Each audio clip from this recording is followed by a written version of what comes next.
കുഞ്ഞുങ്ങളോടുള്ള സ്നേഹവാത്സല്യങ്ങളാണ് അവരെ അതിനെ പ്രേരിപ്പിക്കുന്നത്. കുഞ്ഞുങ്ങൾ മഴ നനയാതിരിക്കണമെന്ന് തന്നെയാണ് അവർ ആഗ്രഹിക്കുന്നത്. തങ്ങൾ മഴ നനഞ്ഞാലും തങ്ങളുടെ കുഞ്ഞുങ്ങൾ മഴ നനയരുത്. നല്ല കാഴ്ചയാണ്.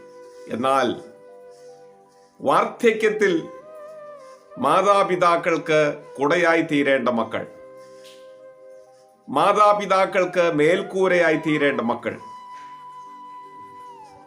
പ്രകൃതിക്ഷോഭങ്ങളിൽ നിന്ന് അവർക്ക് തുണയാകേണ്ട മക്കൾ പലപ്പോഴും അവരുടെ അരികത്തില്ലാതിരിക്കുന്ന ദാരുണമായ അവസ്ഥ നമ്മെ ഒരുപാട് അസ്വസ്ഥമാക്കി തീർക്കുന്നുണ്ട്.